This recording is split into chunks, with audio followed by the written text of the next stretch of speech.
नमस्कार दोस्तों, Byju's exam prep IAS में आप सभी का स्वागत है। आज के दैनिक क्विज में हम द हिंदू, पीआईबी तथा अन्य जो समाचार पत्र हैं उनके जो प्रमुख आलेख हैं उनको आधार बनाकर प्रारंभिक परीक्षा के जो प्रश्न हैं वो आपको अभ्यास के लिए देंगे। साथ साथ विगत वर्षों में प्रारंभिक परीक्षा के जो प्रश्न हैं वो आपको एक हम अभ्यास के लिए देते हैं। साथ साथ आज के महत्वपूर्ण तथ्य की चर्चा करेंगे।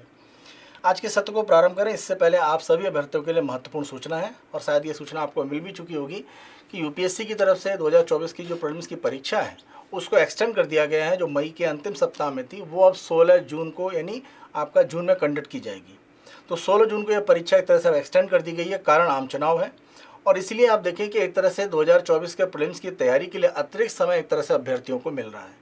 इसी प्रकार में अगर हम देखें तो एक महत्वपूर्ण घोषणा बायजूस एग्जाम प्रेप आईएएस की तरफ से है, जहां पर हम एक राष्ट्रीय स्कॉलरशिप टेस्ट आयोजित कर रहे हैं आगामी, अगर हम 24 मार्च रविवार की बात करें, सुबह 11 बजे। ये ऑनलाइन आधार पर है। इसमें 2 घंटे की परीक्षा रहेगी जो करंट अफेयर्स के यानी समसामयिकी के आधार पर प्रमुख रूप से जो हमारा कह सकते हैं कि जो मेरिट के लिए आधार रहता है प्रीलिम्स की परीक्षा में, उसको एक तरह से यहाँ पर हम टेस्ट में रखेंगे। और 2 घंटे के इस ऑनलाइन टेस्ट में जो आपके नंबर होंगे उसके आधार पर अधिकतम आप 90% तक स्कॉलरशिप जीतकर जो सिविल सेवा की परीक्षा 2024 की है उसकी तैयारी में एक तरह से बायजूस एग्जाम प्रेप आईएएस के साथ जुड़ सकते हैं। और जो भी एक तरह से तैयारी के संदर्भ में अलग अलग स्थितियां हैं उसमें आप देखें तो 90% तक स्कॉलरशिप आपको मिल सकती है इस टेस्ट के आधार पर। अब इसमें अपना रजिस्ट्रेशन करने की प्रक्रिया बहुत ही आसान है, और आसान प्रक्रिया ये है कि वीडियो के डिस्क्रिप्शन बॉक्स में लिंक दिया गया है, वहाँ पर जाकर आप अपना फ्री में रजिस्ट्रेशन करा सकते हैं और आगामी इस हमारे नेशनल स्कॉलरशिप टेस्ट में भाग लें और 90% तक अधिकतम स्कॉलरशिप के माध्यम से हमारे साथ सिविल सेवा परीक्षा की तैयारी में जुड़ें। तो उम्मीद है कि जल्द आप लोग अपना रजिस्ट्रेशन इसके लिए सुनिश्चित करेंगे। आज के दैनिक क्विज के पहले प्रश्न को देखते हैं। नागरिकता संशोधन अधिनियम 2019 के संबंध में निम्नलिखित कथनों पर विचार करें। पहला, सीए पड़ोसी देशों के सभी धार्मिक अल्पसंख्यकों से संबंधित गैर दस्तावेजी अप्रवासियों के लिए नागरिकता का मार्ग प्रदान करने के लिए 1955 के नागरिकता अधिनियम में संशोधन करता है। दूसरा, यह अधिनियम अफगानिस्तान, बांग्लादेश और पाकिस्तान से आए हिंदू, सिख, बौद्ध, जैन, पारसी और ईसाई शरणार्थियों को स्वचालित नागरिकता प्रदान करता है। ध्यान रखें 1955 का जो हमारा नागरिकता कानून है उसमें जो संशोधन किया गया 2019 के कानून के माध्यम से, उसमें अगर हम देखें तो सभी धार्मिक अल्पसंख्यक नहीं, ये जो 6 हिंदू, सिख, बौद्ध, जैन, पारसी और ईसाई यानी 6 जो धर्म है उनके संदर्भ में अल्पसंख्यकों की बात है। और कहाँ पर? पाकिस्तान, बांग्लादेश और एक तरह से अगर हम देखें अफगानिस्तान। तो यहाँ पर ये जो बोला गया सभी धार्मिक अल्पसंख्यक, ये गलत हो जाता है। इसी के साथ साथ आप देखें दूसरा कथन भी गलत हो जाता है, क्योंकि यहाँ पर यह कहा जा रहा है स्वचालित रूप में, और पहले वाले में आप देखें गैर दस्तावेजी। तो अलग अलग देशों से जो भी एक तरह से यहाँ पर नागरिकता के लिए भारत में अप्लाई करेंगे उनके पास कुछ दस्तावेज एक तरह से होने चाहिए, जैसे मान के चलिए वोटर लिस्ट का हो या जन्म प्रमाण पत्र हो या शिक्षा का प्रमाण पत्र हो, वो उस देश का होना चाहिए, वहाँ की संस्था के द्वारा जारी होना चाहिए। तो गैर दस्तावेजी लोगों को एक तरह से नागरिकता दी जाएगी ऐसा नहीं है। और साथ साथ स्वचालित नहीं है, आपको इसके लिए अप्लाई करना पड़ेगा। और यहाँ पर जैसे 11 वर्ष भारत में लगातार रहने की जो प्रक्रिया होती है सामान्य तौर पर, वो घटाकर सरकार ने 5 साल किया है। और दिसंबर 2014 से पहले जो भारत में प्रवेश कर चुके हैं उनके लिए नागरिकता की बात की गई है। तो यहाँ पर ये भी एक तरह से ध्यान रखें। तो ये दोनों ही कथन यहाँ पर गलत है, तो उत्तर है हमारा डी, इसमें से कोई भी कथन सत्य नहीं है। इस प्रश्न का आधार प्रमुख रूप से ये है कि नागरिकता संशोधन जो अधिनियम है जिसको सरकार ने अभी अधिसूचित किया हाल फिलहाल में, उसके संदर्भ में जो सुप्रीम कोर्ट में याचिका एक तरह से दायर की गई है उस पर स्टे के लिए, उस पर 9 अप्रैल को माननीय सुप्रीम कोर्ट की तरफ से विचार किया जाएगा। दूसरा प्रश्न हम देखते हैं। भारत में खाद्य मुद्रास्फीति के संबंध में निम्नलिखित कथनों पर विचार करें। पहला, खाद्य मुद्रास्फीति एक अल्पकालिक घटना और इसका अर्थव्यवस्था पर दीर्घकालिक प्रभाव नहीं पड़ता। दूसरा, चरम मौसम की घटनाओं के कारण आपूर्ति श्रृंखला में व्यवधान खाद्य मूल्य अस्थिरता में एक प्रमुख योगदान करता है। उच्च खाद्य मुद्रास्फीति से खाद्य सुरक्षा, घरेलू बजट और समग्र आर्थिक स्थिरता पर प्रतिकूल प्रभाव पड़ सकता है। देखिए, जब हम खाद्य मुद्रास्फीति की बात करते हैं तो खाद्य मुद्रास्फीति सामान्य तौर पर आप देखें कि लोगों के द्वारा जो भी व्यय किया जाता है, किसी भी परिवार के अगर हम व्यय की बात करते हैं तो खाद्य जो व्यय होता है वो परिवार के एक प्रमुख व्यय का भाग होता है। खासतौर से अगर हम आय स्तर बहुत ज़्यादा अधिक बात नहीं करते हैं कि ज़्यादा आय नहीं है, तो अगर उच्च स्तर पर आए तो हो सकता है खाने का जो खर्च है उसका जो परसेंटेज कुल खर्चे का वो कम हो। लेकिन अगर आमदनी कम है तो मान के चलिए कुल खर्चे में खाद्य खर्चा एक बड़ा भाग बनाता है। तो इस आधार पर अगर हम देखें, अगर मान लीजिए खाद्य वस्तुओं की मुद्रास्फीति बढ़ती है तो माना यह जाता है कि लोगों के पास एक तरह से बचत उतनी नहीं बचती है, क्योंकि अतिरिक्त उन्हें खाने पर खर्च करना पड़ रहा है। आटा, दाल, चावल, सब्जी, दूध सब पर अतिरिक्त खर्च हो रहा है।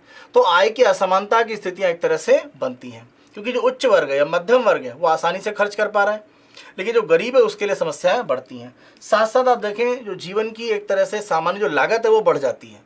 उस आधार पर आप देखें शहरी क्षेत्रों में या ग्रामीण क्षेत्रों में अगर हम देखें तो सामान्य लोगों के लिए जीवन यापन करना उतना आसान नहीं होता है। तो लॉन्ग टर्म में अगर आप देखें तो एक तरह से जो लिविंग स्टैंडर्ड उस पर एक नकारात्मक प्रभाव पड़ सकता है। फूड सिक्योरिटी के संदर्भ में अगर खाद्य वस्तुएं महंगी होती हैं तो हो सकता है कि गरीब व्यक्ति जो पर्याप्त रूप में भोजन है वो न खरीद पाए, तो वो भी एक समस्या है। और साथ साथ ये भी एक तरह से ध्यान रखें कि पूरी अर्थव्यवस्था पर जो आपूर्ति श्रृंखला होती है उस पर नकारात्मक प्रभाव पड़ता है। तो ये कहना जो पहले कथन में बात बोली गई है कि खाद्य मुद्रास्फीति एक अल्पकालिक घटना, इसका दीर्घकालिक अर्थव्यवस्था पर प्रभाव नहीं पड़ता है, बिल्कुल गलत है। क्योंकि अगर हम अर्थव्यवस्था में ये कहते हैं बहुत उच्च आय की स्थिति है, प्रति व्यक्ति आय, तब शायद ये कथन सही हो सकता है, अन्यथा आप देखें तो ये दीर्घकालिक प्रभाव डालता है। तो पहला कथन गलत है। दूसरा, अब चरम मौसमी घटना जैसे मान लीजिए सूखा है या बाढ़ की स्थिति है, चक्रवात है, तो ये सब कहीं ना कहीं कृषि उत्पादन को कमजोर करते हैं। उस आधार पर आपूर्ति कम होती है, तो कहीं ना कहीं खाद्य मुद्रास्फीति में आप देखें एक तरह से एक व्यवधान पड़ता है और ये मूल्य की अस्थिरता को बढ़ावा देता है, क्योंकि सप्लाई कृषि वस्तुओं की नहीं हो पाती है। तो यहाँ पर दूसरा कथन सही है बिल्कुल। तीसरे की अगर हम बात करें तो जैसे हमने देखा खाद्य सुरक्षा, घरेलू बजट और आर्थिक स्थिरता पर एक प्रतिकूल प्रभाव पड़ता है। अगर मेरे अपने मासिक खर्च में अगर मान लीजिए खाने पीने की वस्तुएं महंगी होती हैं तो खाने पर खर्च मेरा बढ़ेगा, तो हो सकता है कि शिक्षा पर, स्वास्थ्य पर, एंटरटेनमेंट पर मेरा खर्च कम हो जाए। तो इस आधार पर कहीं ना कहीं अर्थव्यवस्था में आप देखें खाद्य सुरक्षा को लेकर एक समस्या हो सकती है, खासतौर से जो गरीब आय वर्ग में है। तो इस आधार पर तीसरा कथन यहाँ पर आपका सत्य है। 2 और 3 सत्य हैं, तो उत्तर हमारा बी, केवल 2 और 3 सत्य हैं। प्रश्न का आधार प्रमुख रूप से अगर हम देखें तो यहाँ पर यह माना जा रहा है कि जो खाद्य मुद्रास्फीति है अर्थव्यवस्था में, तो खाद्य मूल्यों की जो वृद्धि है वो पूर्ण रूप से अगर हम देखें जो अर्थव्यवस्था में मुद्रास्फीति है उसको एक तरह से नकारात्मक रूप में प्रभावित करेगी। क्योंकि सामान्य तौर पर देखा जा रहा है कि अर्थव्यवस्था में आरबीआई के पास टारगेट है कि 4% एक तरह से वो कंज्यूमर प्राइस इंडेक्स, उपभोक्ता मूल्य सूचकांक को स्थिर रखें। बहुत ज़्यादा बढ़े तो 6 और घटे तो 2%। तो ये जो 4% का औसत है, इसमें आप देखें एक तरह से एक समस्या आ सकती है इस टारगेट को पूरा करने में, क्योंकि खाद्य वस्तुएं कुल मुद्रास्फीति का एक बड़ा भाग बनाती हैं, चाहे हम ग्रामीण क्षेत्र की बात करें या शहरी क्षेत्र में। तो अगर खाने पीने की वस्तुएं महंगी होती हैं तो अंतिम रूप में ओवरऑल जो मुद्रास्फीति है वो बढ़ सकती है। तो यहाँ पर यही कहा जा रहा है कि कहीं ना कहीं खाद्य मुद्रास्फीति से ओवरऑल मुद्रास्फीति की जो गिरावट है उस पर एक नकारात्मक फर्क पड़ेगा और वो बढ़ सकती है। तीसरा प्रश्न हम देखते हैं, भारत में कोर मुद्रास्फीति और हेडलाइन मुद्रास्फीति के संबंध में निम्नलिखित कथनों पर विचार करें। पहले दोनों मुद्रास्फीति को सामान्य तौर पर समझ लीजिए। जब हम कोर इन्फ्लेशन की बात करते हैं, कोर मुद्रास्फीति, इसका मतलब ये रहता है कि जिन वस्तुओं में मूल्य परिवर्तन ज़्यादा होता है, तो जहाँ पर आपको यह लगता है कि ऐसी कोई वस्तुएं हैं जिनमें मूल्य परिवर्तन बहुत अधिक होता है, जैसे अगर हम भारत में खाद्य वस्तुओं की बात करें या अलग अलग हम ईंधन के साधन की बात करते हैं, फ्यूल जितने भी पेट्रोल, डीजल, प्राकृतिक गैस, इनकी बात करें, तो ये ज़्यादा मूल्य परिवर्तन शो करते हैं। तो अगर हम मुद्रास्फीति निकाल रहे हैं और जो ज़्यादा मूल्य परिवर्तन दिखाते हैं तो होता क्या है कि इन्फ्लेशन एक तरह से ज़्यादा बढ़ चढ़ कर दिखती है। तो आप इन वस्तुओं को अलग कर देते हैं। तो इनको अलग करके जो बचा हुआ भाग है, यानी जो शेष एक तरह से वस्तु और सेवाएं हैं, उनके आधार पर जब मुद्रास्फीति आप नापते हैं तो उसको कहा जाता है कोर मुद्रास्फीति। तो हम ये देखना चाहते हैं कि भाई जिनके परिवर्तन ज़्यादा होते हैं उनको अलग कर लेते हैं, क्योंकि ये तो हमेशा कहीं ना कहीं बढ़ते घटते रहते हैं। तो खाद्य वस्तु और ईंधन को अलग कर देते हैं, फिर हम देखते हैं कि जो और बचे हुए भाग हैं क्या उनमें इन्फ्लेशन है, तो वो कोर मुद्रास्फीति कहलाती है। और जब हम सभी वस्तुओं को शामिल कर रहे हैं, सेवाओं को इंक्लूड कर रहे हैं, तो वो हेडलाइन इन्फ्लेशन कहलाती है। तो हेडलाइन इन्फ्लेशन देखिए, हेडलाइन मतलब अखबारों में प्रकाशित होना, उस आधार पर इसको हेडलाइन इन्फ्लेशन का टर्म बोला जाता है। तो सामान्य जो उपभोक्ता मूल्य सूचकांक का आप आंकड़ा देखते हैं वो हेडलाइन इन्फ्लेशन का ही एक तरह से भाग है। तो पहला कथन कि कोर मुद्रास्फीति किसी अर्थव्यवस्था में भोजन और ईंधन की कीमतों सहित वस्तुओं और सेवाओं के समग्र मूल्य स्तर को मापती है, गलत है। ये हेडलाइन इन्फ्लेशन की परिभाषा है। दूसरा, हेडलाइन मुद्रास्फीति अपनी गणना में भोजन और ईंधन जैसी अस्थिर वस्तुओं को बाहर करती है, केवल गैर खाद्य और गैर ईंधन वस्तुओं पर ध्यान केंद्रित करती है। ये आप देखें तो कोर मुद्रास्फीति की परिभाषा है, यानी दोनों एक तरह से परिभाषाएं एक दूसरे के विपरीत लिखी हैं। तो यहाँ पर दोनों गलत हो जाते हैं। दोनों अगर गलत हैं तो कथन पूछा गया सही, तो उत्तर है हमारा डी, इसमें से कोई भी सही नहीं है। अब प्रश्न का आधार अगर आप देखें तो पिछला ही समाचार है, जिसमें अगर हम कुछ आंकड़ों को देखें उस आधार पर यह दूसरा प्रश्न यहाँ पर आपको दिया गया है कि कोर इन्फ्लेशन की जो स्थिति है उसमें लगातार आप देखें एक तरह से एक डिक्लाइन हो रहा है, एक गिरावट है।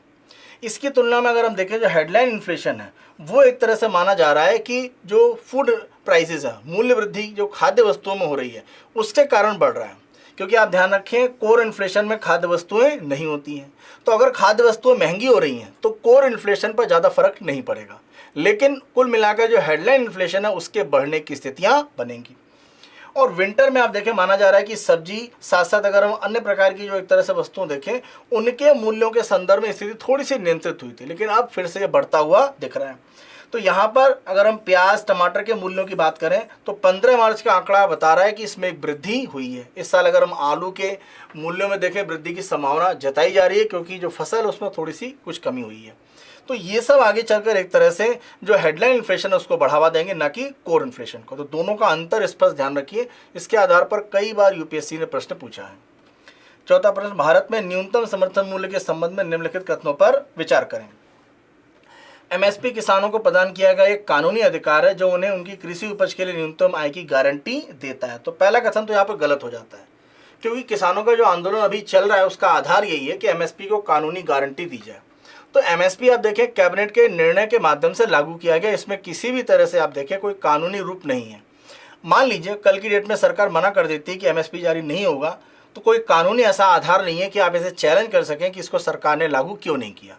इसीलिए कहा जा रहा है कि कानूनी रूप में इसको एक तरह से दर्ज किया जाए, जिससे कि सरकार इसको लगातार देने के लिए बाध्य रहे। तो ऐसी कोई बाध्यता अभी सरकार के ऊपर नहीं है। तो पहला कथन गलत है।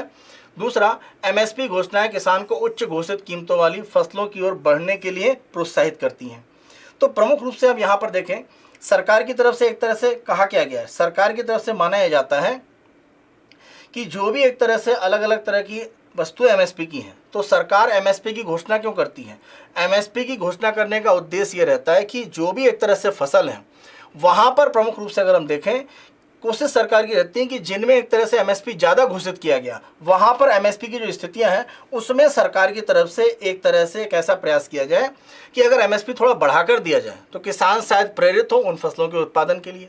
तो एमएसपी को बढ़ाने का उद्देश्य ये है कि अगर बाजार का बेहतर मूल्य नहीं मिल रहा है और बाजार में मूल्यों में गिरावट है तो सरकार एमएसपी को एक तरह ऐसा घोषित करती है कि किसानों को कुछ लाभ होता है।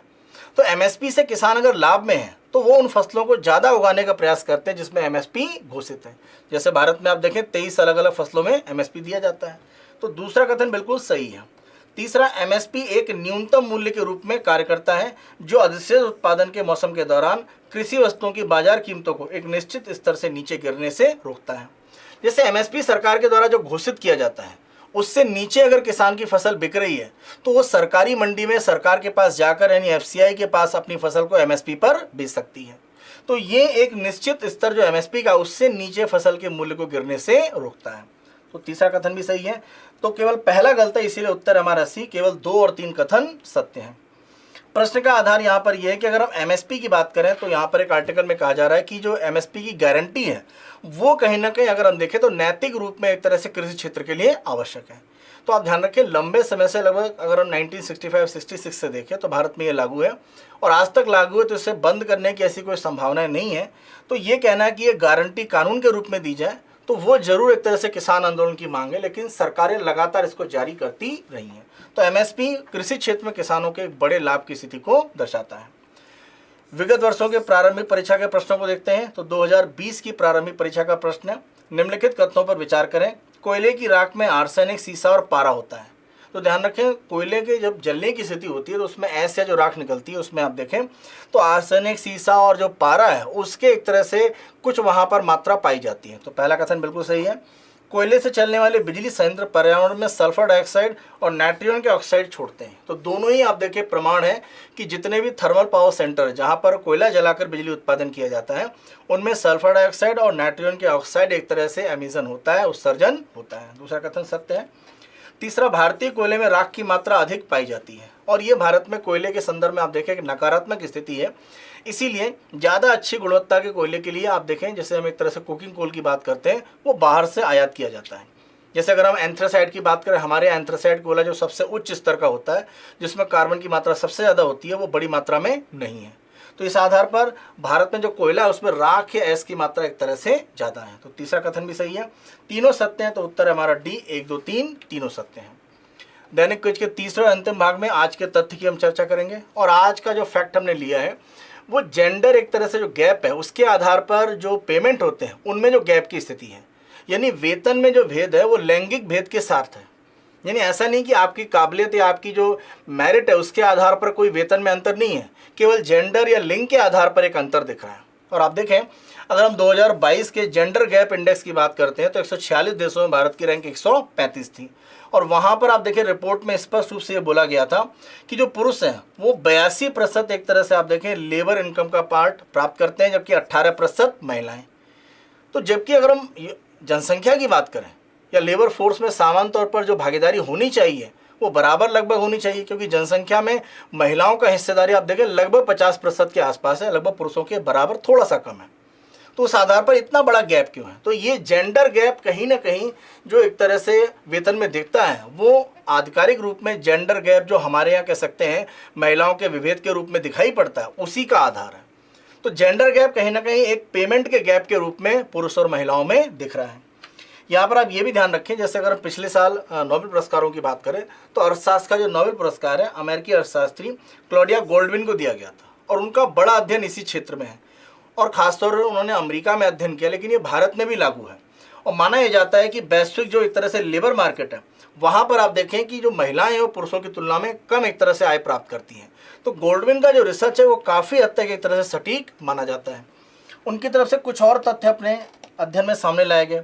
उनकी तरफ से ये कहा गया कि माना यह जाता है कि जो उनकी शिक्षा के संदर्भ में निर्णय होते हैं या एक तरह से मान के चलें कि लाइफ टाइम जो भी उनको अपॉर्चुनिटी मिलेंगी वो काफ़ी यंग एज में डिसाइड हो जाता है। यानी बच्चियों की एजुकेशन के संदर्भ में बहुत अर्ली एज में जो निर्णय होते हैं वो भविष्य में उनकी अपॉर्चुनिटीज़ किस रूप में होंगी कैरियर के संदर्भ में उसको निर्धारित करते हैं। तो वहाँ पर बेहतर रूप में डिसीजन मेकिंग नहीं होती है। ये गोल्डविन के रिसर्च से बात सामने आई। इसी के साथ साथ अगर हम देखें तो माना यह जाता है कि सामान्य तौर पर महिलाओं के लिए, जैसे अगर मान के चलिए पहले बच्चे का जन्म हो रहा है तो पहले जब बच्चे की जो जन्म की स्थिति है उसके बाद एक तरह से मान के चलिए उनके रोजगार की स्थितियाँ और बेहतर हो पाती हैं। यानी कहीं ना कहीं एक तरह से जब वो प्रेगनेंसी की स्थिति में जा रही हैं उस समय उनके कार्य करने की स्थितियों में काफ़ी नकारात्मक एक प्रभाव पड़ता है। और ये सामान्य तौर पर आप देखें जो लास्ट के 3-4 महीने होते हैं वहाँ पर एक होता भी है। तो वो एक तरह से विश्राम की स्थिति होनी भी चाहिए, उनके लिए काफ़ी एक कह सकते हैं आरामदायक स्थिति रहनी चाहिए। लेकिन बाद के समय में देखा जाता है कि काफ़ी हद तक महिलाएं रोजगार की स्थिति में नहीं जाती हैं और परिवार में ही एक तरह से फंस जाती हैं। तो इस तरह के आंकड़े भी भारत में अध्ययन के माध्यम से सामने आए हैं। यहाँ पर यह भी एक तरह से कहा जा रहा है कि अगर हम महिलाओं के संदर्भ में देखें तो बैलेंस जो भी उनको एक तरह से फैमिली के साथ करना पड़ता है, लगभग 42% महिलाएं हैं जिन्हें एक तरह से कार्य और अपना जो परिवार है वहाँ बैलेंस करना पड़ता है, और साथ साथ 34% ऐसी हैं जिनका ये कहना है कि जो पारिवारिक जिम्मेदारियाँ हैं, जैसे मान के चलिए फैमिली उनकी एक्सटेंड हुई तो उस आधार पर 34% उनके भुगतान की स्थितियाँ कम होती हैं। तो ये सब दिखाता है कि कहीं ना कहीं जेंडर के आधार पर पेमेंट में गैप है। अगर हम यहाँ पर अंतर्राष्ट्रीय श्रम संगठन की बात करें तो उनकी तरफ से माना गया है कि महिलाओं का जो लीडरशिप यानी जो नेतृत्वकर्ता का रोल है वहाँ पर रिप्रेजेंटेशन या जो प्रतिनिधित्व है वो काफ़ी कम है, और कैरियर में अलग अलग तरह से ऊपर बढ़ने के जो मौके हैं वो और काम करने के जो घंटे हैं उसकी जिम्मेदारियाँ भी उनको कम दी जाती हैं। जैसे लेट नाइट शिफ्ट की बात करें तो सुरक्षा या अन्य मानक के आधार पर उनको वो काम नहीं मिल पाता है। तो ये सब उनके कहीं ना कहीं कार्य करने की स्थितियों को कमज़ोर करते हैं। अब भारत में अगर हम जैसे एग्रीकल्चर सेक्टर में देखें तो यहाँ पर डेली वेज का अंतर आप देखें, पुरुषों के लिए 383 रुपये, महिलाओं का 294 है। इसमें तमिलनाडु में आप देखें सबसे बड़ा गैप है, यानी पुरुष और महिलाएं अगर कृषि क्षेत्र में काम कर रही हैं तो सबसे ज़्यादा गैप की स्थिति है तमिलनाडु में, फिर गोवा, केरल, छत्तीसगढ़ और तेलंगाना। अगर हम यहाँ पर वेतन भोगी कर्मियों की बात करें तो आप देखिए सामान्य तौर पर मासिक जो वेतन है वो 20,000 अगर हम देखें तो यानी 20,666 रुपीज़, जबकि महिलाओं में ये आंकड़ा आप देखें 15,722। एक गैप आपको दिख रहा है। सीधे आप देखें 4 से 5,000 का एक गैप है। गुजरात में आप देखें इस तरह का गैप सबसे ज़्यादा, जो सैलरी क्लास है जिनको वेतन मिल रहा है चाहे सरकारी हो या निजी क्षेत्र में हो, तो गैप की स्थिति गुजरात में सबसे ज़्यादा, फिर पश्चिम बंगाल, छत्तीसगढ़, असम और पंजाब में। तो आप देखें कि ये स्थिति क्या दिखा रही है कि कहीं ना कहीं जो जेंडर गैप है वो एक तरह से पेमेंट की स्थितियों में भी दिख रहा है। और उसमें एक पहले से ही कह सकते हैं एक माइंडसेट है कि महिलाएं इस स्तर पर काम नहीं कर सकती हैं, या वर्किंग आवर उनके लिए कम है, या अगर मान के चलिए उनकी फैमिली एक्सटेंड होती है तो उस आधार पर उनके कार्य करने की स्थितियां कमजोर हो जाती हैं। वो सब कुछ छिपे कारक हैं जो जेंडर गैप दिखाते हैं, जेंडर आधार पर जो पेमेंट को लेकर समस्याएं दिख रही हैं उसमें। कॉर्पोरेट में अगर हम देखें, यहाँ पर अगर हम हायर पोजीशन की बात करते हैं, जैसे मैनेजमेंट में एमडी लेवल पर, सीईओ लेवल पर, तो यहाँ पर सामान्य तौर पर यह देखा जाता है कि वुमेन की सैलरी अगर हम एम्प्लॉय के स्तर पर देखें तो लगभग माना जा रहा है कि जो गैप है वो लगभग आपका 0.97% के आसपास है। वर्कर के स्तर पर आप देखें 0.97 का है। केएमपी यानी अगर हम बात करें कि जो भी एक हायर लेवल पर एक तरह से मैनेजमेंट की जो पोजीशन है, तो हायर लेवल की जो मैनेजमेंट पोजीशन है उसमें आप देखें 0.52 का, और बोर्ड मेंबर में 0.64 का। तो एम्प्लॉयज़ और सामान्य जो श्रमिक हैं उनके स्तर पर अंतर बढ़ा है वो तो सही है, लेकिन जो हायर लेवल में जो मैनेजमेंट का स्तर है वहाँ तो आप देखें कि समझ डेवलप है। हमें इस तरह के विभेद के बारे में स्वीकार नहीं करना चाहिए, पुरुष और महिला को बराबर मौके मिलने चाहिए, लेकिन वहाँ पर भी आप देखें बड़ा गैप अभी भी आपको दिख रहा है। तो ये क्या दिखा रहा है कि चाहे लीडरशिप का रोल हो, या श्रमिक के रूप में हो, या सामान्य एम्प्लॉय की स्थिति हो, हर जगह महिलाओं के साथ कहीं ना कहीं एक विभेद की स्थिति है लैंगिक आधार पर। तो कहीं ना कहीं जो जेंडर गैप है अगर उसे हम दूर करना चाहते हैं तो उसका आधार यही है कि हम पेमेंट की जो स्थितियां, जो उनके भुगतान की स्थितियां, उसमें एक तरह से जो गैप है उसको फिल करें। उस आधार पर हम लैंगिक विभेद को भी भारत में एक तरह से समाप्त कर सकते हैं। तो आज के इस तथ्य के साथ हम अपने दैनिक कुछ का जो भाग है उसको यहीं पर समाप्त करते हैं। कल के दैनिक कुछ में आप लोगों से पुनः मुलाकात होगी। आप सभी अपना बेहतर तरीके से ध्यान रखें। धन्यवाद।